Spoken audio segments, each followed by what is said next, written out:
ज़रा नयों को स्वीकृति देने के पहले ज़रा उनकी स्थिति को भी जानकारी करनी पड़ेगी और किस तरह से इसमें चेंजेस आया है, ये गड़बड़ियों का कारण क्या है।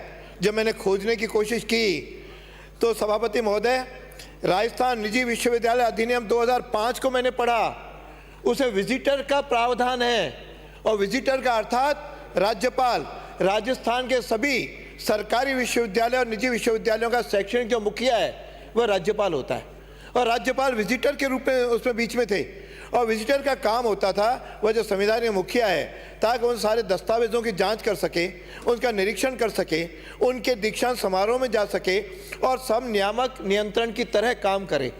लेकिन बहुत टेक्निकल ढंग से ऐसा गायब हुआ निजी विश्वविद्यालय अधिनियम 2005 के तहत जो प्रदेश के राज्यपाल को जो शक्तियाँ दी गई थी, धीरे धीरे निजी जो विश्वविद्यालय आते गए उनके अध्ययन, चाहे वो हमारे समय के हों चाहे इनके समय के हों, लेकिन उसमें से इन लोगों ने उसको क्रॉस करके समाप्त करके और चेयरपर्सन ले आए और चेयरपर्सन की नियुक्ति वही लोग करेंगे, उसकी सरकार की सहमति से करेंगे। जो सरकार की सहमति से करेंगे तो निश्चित रूप से उनका व्यक्ति होगा और वो अपनी मनमानी ढंग से काम करेगा और उस आधार पे न तो राज्यपाल को पावर रहेगा कि किसी को बुला सकें या केवल कागज़ कभी भी मंगा नहीं सकते। अतः इन्होंने अपनी मनमानी करनी शुरू की और उस मनमानी के अंतर्गत ये बढ़ती गई और सरकार के प्रतिनिधियों को अपने कार्यक्रमों और बैठकों इत्यादि में नियुक्तियों पे बुलाना इन्होंने बंद कर दिया। प्रवेश की नीति खुद की, पाठ्यक्रमों की स्वीकृति, सीटों की संख्या, परीक्षाओं का ऑर्डिनेंस, डिग्रियां तक का तरीका, वार्षिक प्रतिवेदन, वार्षिक ऑडिट, सभी इन्होंने इसकी सूचना देना बंद कर दिया। और उस आधार पर जब ये नए विश्वविद्यालय बनने शुरू हुए तो ये भ्रष्टाचार के केंद्र बनते गए और मनमानी और धांधली इनमें चलती रही, यहाँ तक कि डिग्रियां बांटने के केवल केंद्र से बन गए।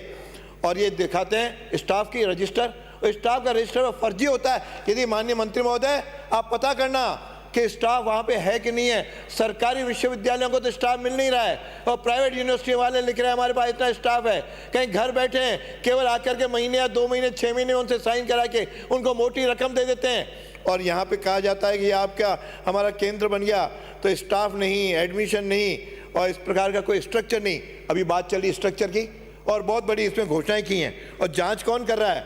जांच में इसको पढ़ रहा था आपके द्वारा, ड्यून्स विश्वविद्यालय जोधपुर में बन रहा है। उसके लिए कमेटी कौन सी बनी? कुलपति कृषि विश्वविद्यालय जोधपुर, संकाय अध्यक्ष विज्ञान संकाय जयनारायण विश्वविद्यालय जोधपुर, निदेशक शैक्षणिक मल्टीमीडिया अनुसंधान केंद्र जयनारायण विश्वविद्यालय जोधपुर, सहायक आचार्य कृषि विश्वविद्यालय जोधपुर। यानी जोधपुर में तो निजी विश्वविद्यालय स्थापित कर रहे हो और जोधपुर की सारी टीम भेज रहे हो, तो वो अपने ढंग से मिनी भगत से सारा उन्होंने कर दिया। इतना मैं आपको कहता हूँ मंत्री महोदय, आप खुद जाइए, जांच करिए, देखिए वहाँ बना है कि नहीं बना है। कहीं ऐसा नहीं हो कि वो भी गुरुकुल की तरह बनाओ और वहाँ पे कुछ भी नहीं हो। इसकी संभावनाएं क्या है कि जोधपुर के केवल मुख्यमंत्री का नाम देखते ही आपने तुरंत उस पर साइन कर दिए और कमेटी भी सारी पूरी जोधपुर की। अरे बाहर का कोई भी शिक्षाविद आपको नहीं मिला जो जाकर के वहाँ पे वास्तविक स्थिति को पता करता। उन्होंने वास्तविक स्थिति पता की नहीं और घर बैठे उन्होंने केवल उसके ओके कर दिया, जिसके कारण से इस विश्वविद्यालय को आज सदन में आप बिल लेकर के आए। वास्तव में ये सारे जितने प्राइवेट यूनिवर्सिटीज़ हैं और दूसरे विश्वविद्यालय की कमेटी में देख रहा हूँ कि उसमें भी इस प्रकार सीकर कि ये आपके हिंडौन की जो यूनिवर्सिटी है वह भी वहाँ पे है कि नहीं है पता नहीं, रेलवे स्टेशन नहीं, कोई गया नहीं, एक मैदान को कर दिया कि यूनिवर्सिटी बना रहे हैं। ऐसी यदि यूनिवर्सिटियाँ हमारे बीच में आई तो मेरे बच्चों का भविष्य बिगड़ेगा और भविष्य जिस प्रकार से अभी बाकी पूर्व वक्ताओं कह रहे थे, ये भविष्य इस प्रकार के काम करेंगे जो यहाँ पे विद्यार्थी तो तैयार नहीं होंगे, लेकिन यहाँ पर इस प्रकार का काम करेंगे कि बेरहम जिनको कहीं नौकरी नहीं मिलेगी, केवल डिग्रियाँ बटेगी। अतः यूजीसी मापदंड की जो यूजीसी मान्यता नहीं देगी और कई बार नौकरी में आता है अमुक विश्वविद्यालयों के लोग कृपया अप्लाई न करें, यह स्थिति हमारे विश्वविद्यालयों की बनेगी तो अच्छा बच्चों के जीवन के साथ खिलवाड़ करेंगे। इसलिए माननीय मंत्री महोदय मैं आपसे कहूँगा आप जांच कराओ, मैं स्वयं नहीं तो जा करके देखूंगा, नहीं तो आप फिर मजबूर होंगे कि जिस प्रकार का वो पुराना विश्वविद्यालय को आपने वापस लिया गुरुकुल को, कहीं ऐसा ना हो कि ये दोनों विश्वविद्यालय के भी आपको वापस लेने पड़ जाएं। ये तो सदन की तौहीन होगी। आखिर सदन गरिमामय है, इसलिए सदन को इस प्रकार का व्यवहार करना और न हो इस तरह की मैं आपसे न्याय करता हूँ। क्यों हिंडौन वाला एक छोटा सा बीएड कॉलेज और उसकी स्थिति इस प्रकार की बने तो वास्तव में ये एक बड़ा केवल एक आध बात कह के मैं अपनी बात पूरी करूँगा। इन सब ने अपने उसमें लिखा है कि हम चिकित्सा क्षेत्र में काम करेंगे। अरे मेडिकल कॉलेज तो खोलोगे, लेकिन उसके साथ 100 बेड का हॉस्पिटल भी चाहिए।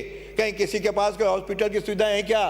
किसी भी विश्वविद्यालय के पास नहीं है। केवल बड़ी बड़ी इतनी घोषणाएं कर देते हैं कि इतने कमरे बन गए, इतने ये बन गए, इतने वित्त अधिकारी नियुक्त कर दिए, इतने सारे। मैं पूरा पढ़ूंगा तो ज़्यादा समय लग जाएगा।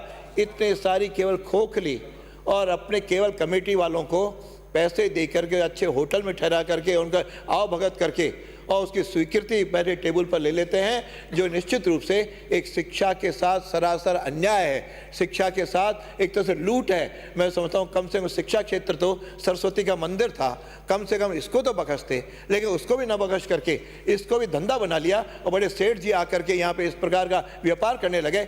शिक्षा को व्यापार मत बनाओ, शिक्षा को शिक्षा रहने दो, मानव निर्माण का केंद्र बने रहने दो। इसलिए आवश्यक है कि इस प्रकार के विश्वविद्यालय को जल्दबाजी में लाने की तुलना में सही सोचे समझे ला करके, ताकि राजस्थान के अंदर एक शिक्षा का जो उच्च, वैसे तो अब पिछले कुछ वर्षों से राजस्थान बिल्कुल नीचे आता जा रहा है। न तो देश के 200 विश्वविद्यालय में राजस्थान का आपका कोई विश्वविद्यालय नहीं आया, कोई नेक पे आपका कहीं नहीं, कहीं एक आध कहीं गलती से आ गया तो उसके कारण से आप भले फूले नहीं समा रहे हो। अरे विश्वविद्यालय की हालत देखो, न तो अध्यापक है न कहीं कुछ है।